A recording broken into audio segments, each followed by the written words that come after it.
So as a student already told us, it is a technique to separate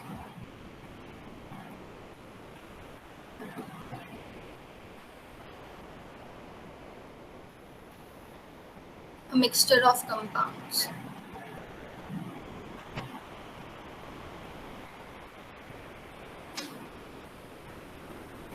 So किसी को पता है कि ये सबसे पहले किसने परफॉर्म करी थी? आपने शायद अपने सिलेबस में पढ़ा हो इसको.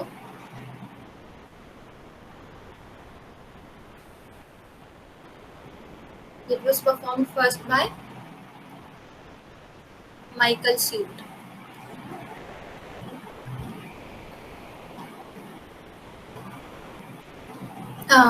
Please let me know whatever I am writing here on the screen. Can you see it clearly? Yes, ma'am. Yes, ma'am. Okay, thank you. So होता क्या है, हम क्या कर रहे हैं यहाँ पे एक मिक्सचर को अलग अलग कंपोनेंट्स में सेपरेट कर रहे हैं. जैसे कि मैंने आपको एग्जांपल दिया कि हमारे पास मिक्सचर है ब्लू डाई का, रेड डाई का एंड ग्रीन डाई का. We have a mixture.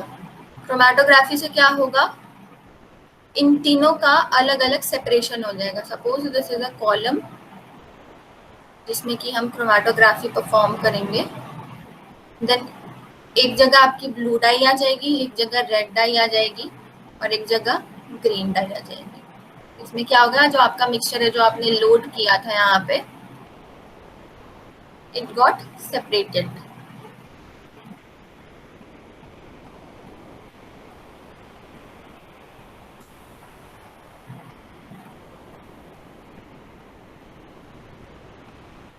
So chromatography के कुछ कंपोनेंट्स हैं.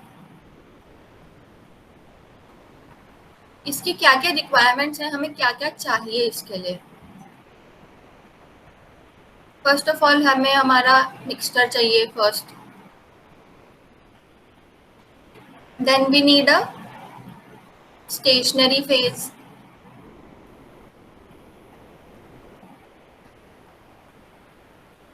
And the third one is,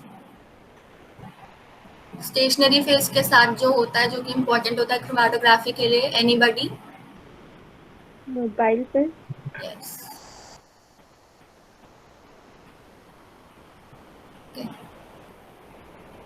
ये दोनों चीजें बहुत इम्पोर्टेंट हैं और यही डिटरमाइन करेंगे कि आपकी किस तरह की क्रोमैटोग्राफी है.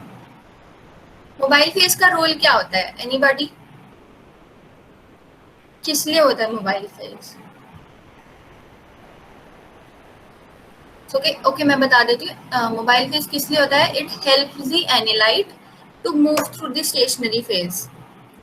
टीएलसी आपने परफॉर्म करी होगी लैब में 101%.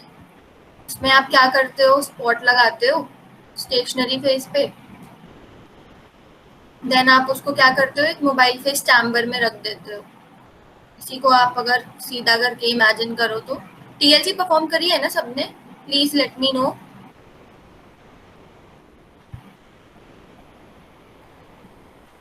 Hello, can I get some? अभी नहीं करी है? No ma'am. Okay No. Okay मैं बता देती हूँ क्या होता है. क्रोमैटोग्राफी में एक स्टेशनरी फेज होता है, एक मोबाइल फेज होता है. ये आपको पता ही है. Stationary phase as the name suggest, वो स्टेशनरी रहता है, यानी कि एक ही जगह पे फिक्स रहता है. और मान लीजिए जैसे ये टीएलसी की प्लेट है. Okay, this is a consider it is a glass plate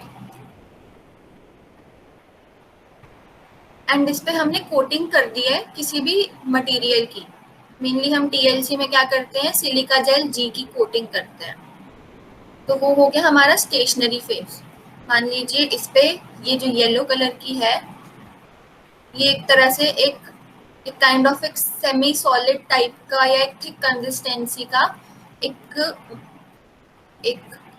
liquid है जो है सिलिका जेल जी का. Okay, are you getting it? कि ग्लास प्लेट के ऊपर हमने क्या किया, अपनी स्लरी पोर कर दी, सिलिका जेल जी की स्लरी, जो कि सेमी सॉलिड या बहुत थिक कंसिस्टेंसी का एक लिक्विड है. देन क्या करते हैं हम, इस टीएलसी पे हमारा जो मिक्सचर है, इस प्लेट पे हमारा जो मिक्सचर है उसकी एक कैपिलरी से स्पॉटिंग करते हैं। उसके बाद स्पॉटिंग करने के बाद हम इसे रख देते हैं एक बीकर में, जिसके अंदर होता है हमारा मोबाइल फेस थोड़ा सा, तो मान लीजिए इतना ही होता है, जो कि स्पॉट से नीचे नीचे तक होता है, ठीक है। This mobile phase is a mixture of different solvents. और इस मोबाइल फेज का काम क्या होता है? Mobile phase just because it is a liquid, आपने देखा होगा अगर आप किसी कपड़े को हल्का सा लिक्विड में डिप करते हो तो धीरे धीरे पानी क्या होता है, ऊपर चढ़ते चढ़ते चढ़ते धीरे धीरे करके ऊपर तक आ जाता है। यानी कि जहाँ पे कपड़ा पानी से टच भी नहीं हो रहा वहां तक भी आपको फील होगा कि यहाँ तक पानी ऊपर ट्रैवल करके आ चुका है। सो मोबाइल फेज का क्या काम होगा, ये क्या करेगा, ऊपर चढ़ेगा ऊपर चढ़ेगा ऊपर चढ़ेगा, यहाँ से लेगा आपके एनालाइट को जो आपने स्पॉट लगाया था मिक्सचर पे, ठीक है, मिक्सचर का जो आपने स्पॉट लगाया था उसको लेके ऊपर चढ़ेगा ऊपर चढ़ेगा ऊपर चढ़ेगा और चढ़ता जाएगा और एक पॉइंट पे आके रुक जाएगा। जिस पॉइंट पे आके वो रुकेगा वहां पे क्या हो जाएगा, एक स्पॉट डेवलप हो जाएगा। अगर आप जब तक ये इतना ट्रैवल कर जाएगा मोबाइल से, उसके बाद आप इस प्लेट को बाहर निकालोगे, इसको ड्राई करोगे, फिर इसको जब आप यूवी चैम्बर में देखोगे आपको क्या दिखेगा कि यहाँ पे कुछ कलर कलर सा आ गया है, यहाँ पे भी कुछ कलर कलर सा आ गया, दो तीन जगह ऐसे कलर कलर से स्पॉट्स बन गए हैं। तो वो एक्चुअल में क्या हुआ है, वो सेपरेशन हुआ है डिफरेंट कंपाउंड्स का। यानी कि हमने मिक्सचर लोड किया था, अब मिक्सचर में मान लीजिए 3 कंपोनेंट्स थे,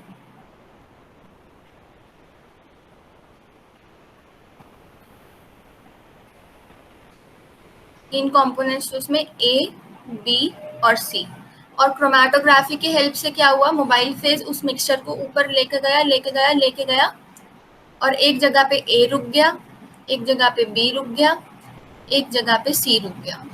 सबको समझ आया कि ये क्या हुआ, कैसे हुआ, वो तो हम बाद में स्टडी करेंगे, वो तो एक बड़ा मैकेनिज्म है।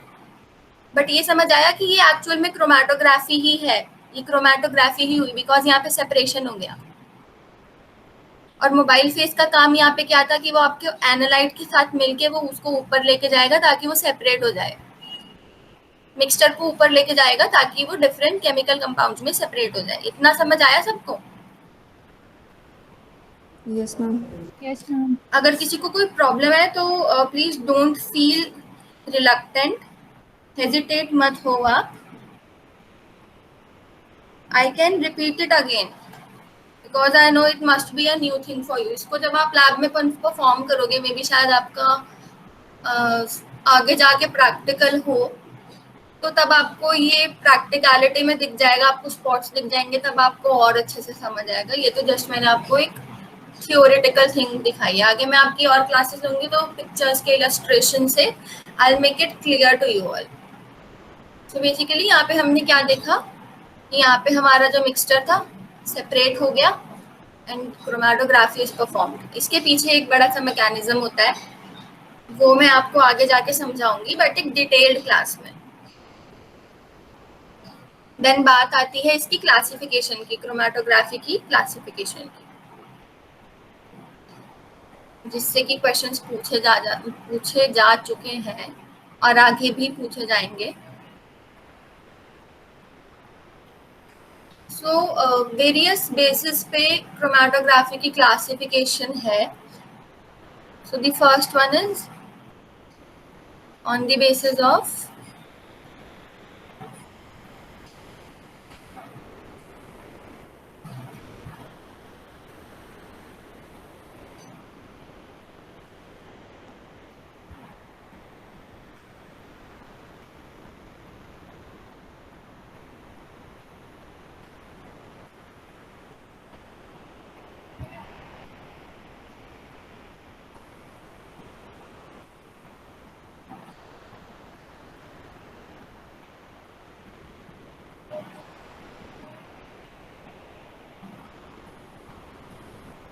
So the first classification is on the basis of interaction of solute to the stationary phase, और अगर सिंपल भाषा में बोले तो on the basis of the principle।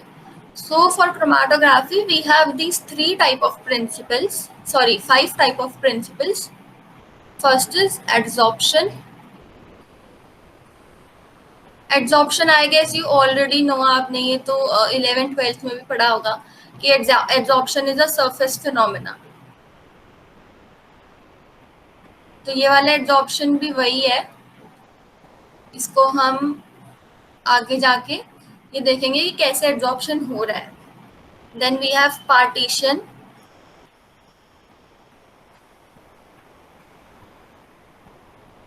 Then ion exchange.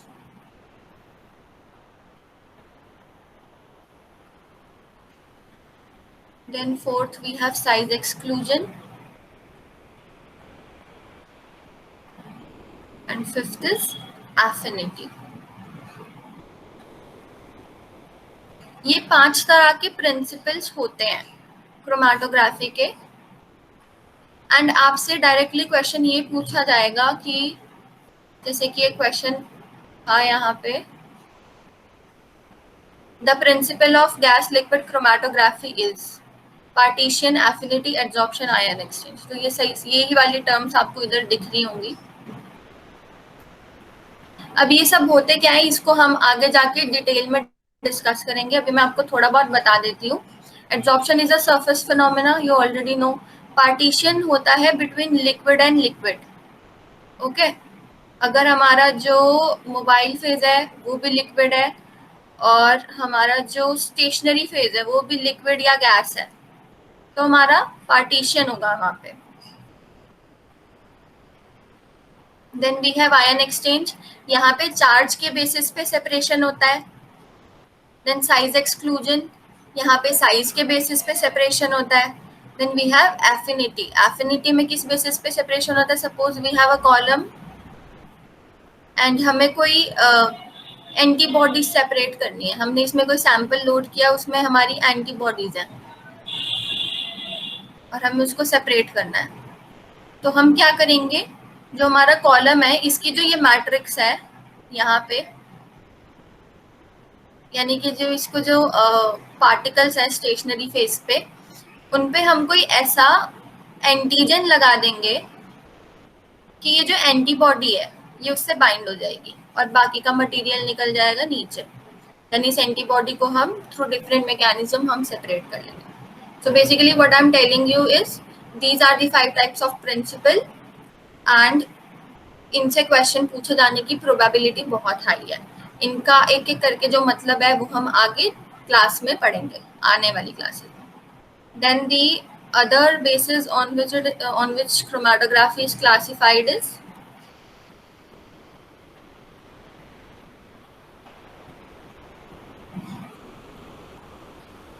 according to phases. अगर आपने थोड़ा सा भी क्रोमेटोग्राफी पढ़ा हो तो आपको शायद याद हो कि 2 तरह की होती है, एक तो नॉर्मल फेज और एक रिवर्स फेज. इतना क्या ये आपने पढ़ा है, आप मेरे को बता सकते हैं?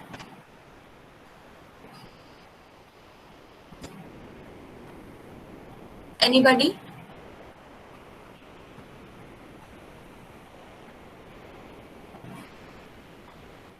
Okay, I don't think शायद आपने ये भी पढ़ा होगा, तो मैं आपको बता देती हूँ कि क्रोमेटोग्राफी में क्या होता है.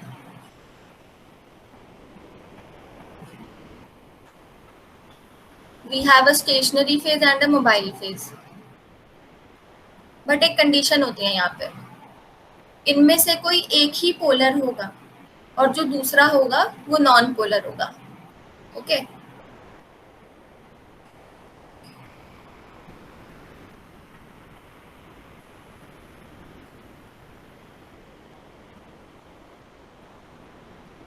one should be polar and another should be non-polar.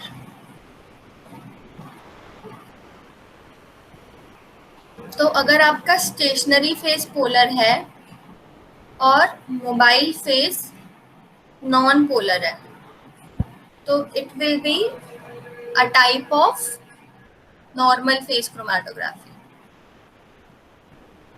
But अगर इसका एकदम अपोजिट है, यानी कि अगर हमारा मोबाइल फेज पोलर है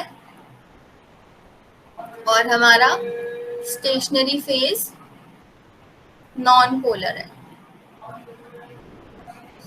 so it will be a case of reverse phase chromatography.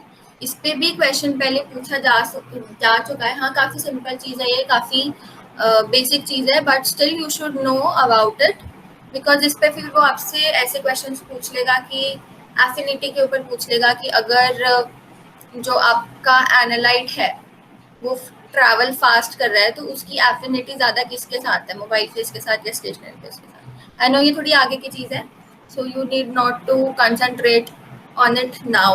I'm just giving you a review of what we are going to study in chromatography, and it is just the initial level, the basic level. This is not your overall class. Don't feel like कि हमें अभी से पढ़ाया जा रहा है. I'm just giving you an introduction. Okay, so we have discussed normal phase and reverse phase. Normal phase में आपका क्या होगा, जो हमारा स्टेशनरी फेज है वो पोलर होगा, मोबाइल फेज नॉन पोलर होगा, और रिवर्स फेज में इसका एकदम उल्टा हो जाएगा.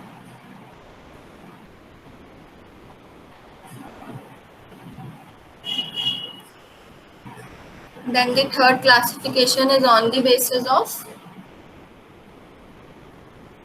chromatographic bed shape.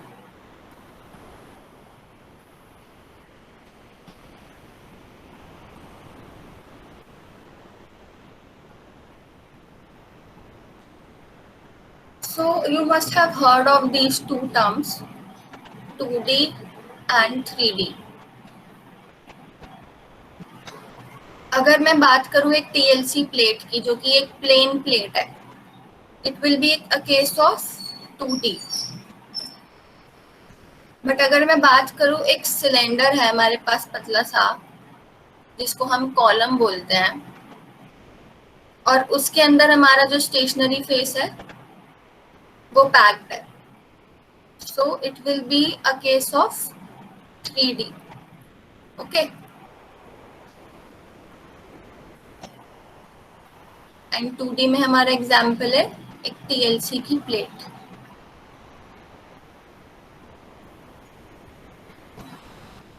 Are you getting what I am trying to explain to you, या आपको ये सब कुछ अभी बहुत ही नया लग रहा है? You can be you can interact so that I may know कि मुझे आपको कहाँ से स्टार्ट कराना चाहिए.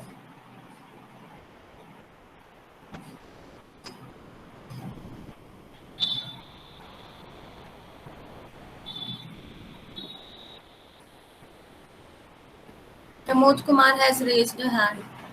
Yes, Pramod, you want to say something? No, ma'am.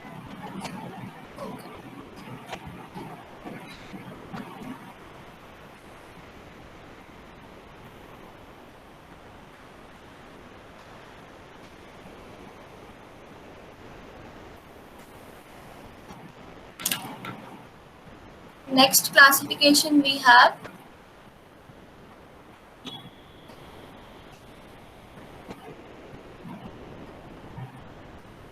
on the basis of physical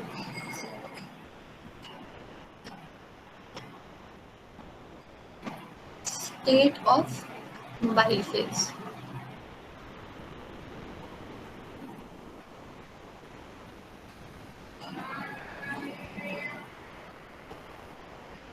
तो इसमें हम ये देखना है कि जो हमारा मोबाइल फेज है उसकी स्टेट क्या है. Mobile phase because it is mobile, it will be moving, so ये सॉलिड तो हो नहीं सकता, so it can be liquid. अगर वो लिक्विड है तो लिक्विड क्रोमैटोग्राफी, जैसे कि HPLC में होता है, कॉलम क्रोमैटोग्राफी में होता है, जिसमें हमारा स्टेशनरी फेज सॉलिड तो है ही और हमारा मोबाइल फेज लिक्विड है. Then we have gas chromatography. इसमें क्या है, हमारा जो मोबाइल फेज है it is gaseous in nature, mainly in GC, यानी कि in gas chromatography we use gases as the mobile phase. The gases like helium, nitrogen etcetera can be used. और इसी से रिलेटेड एक क्वेश्चन भी पूछा गया था Here, as you can see, which among the following carrier gases? Here, the carrier gases are the mobile phases, as the highest thermal conductivity. So the options are nitrogen, oxygen, helium, compressed air. And the third is supercritical fluid chromatography.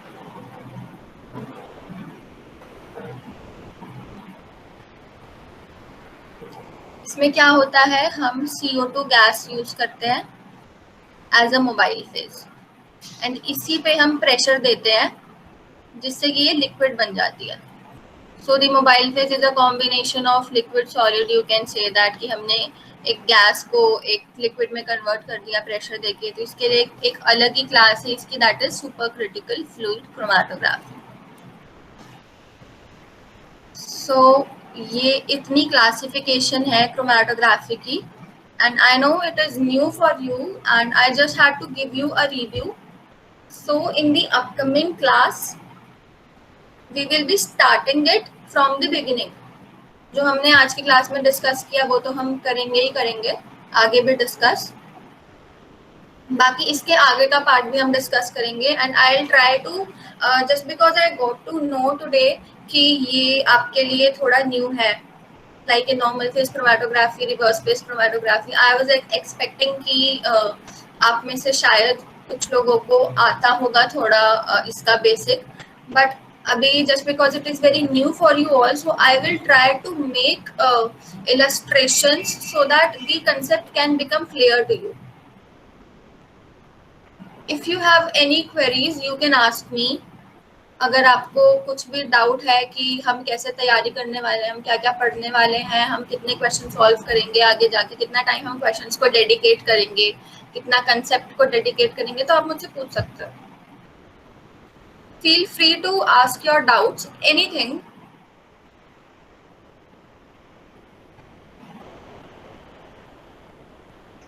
Excuse me, ma'am. Yes. Ma'am, can you suggest a book from which we can study this chapter? I'm sorry, I just forgot to mention the book. So अगर आपको chromatography पढ़नी है then you can use Remington or you can use Chatwal also. Depends आपको कितने depth में पढ़नी है. जो आप मतलब हर किसी का एक लेवल होता है ना, कंफर्ट लेवल, वो डिफरेंट होता है. तो एक बार आप इन दोनों बुक्स को थोड़ा थोड़ा पढ़ के देखिए. So it would be easier for you to identify that which book will be best for you. But as per my experience, Remington is a very good book. And for spectroscopy, अगर आपको instrumentation पढ़ना है तो वो आप चटवाल से पढ़ो, GR Chatwal. Okay.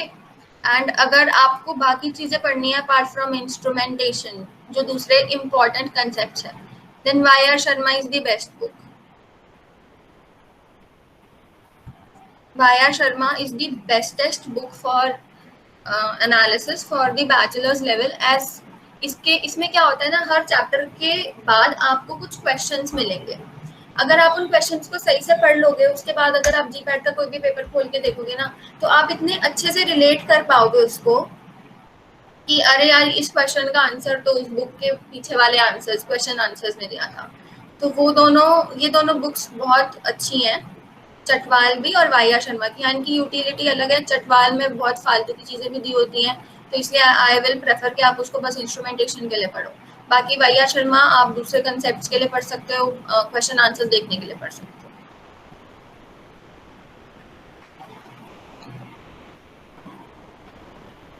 Any other queries?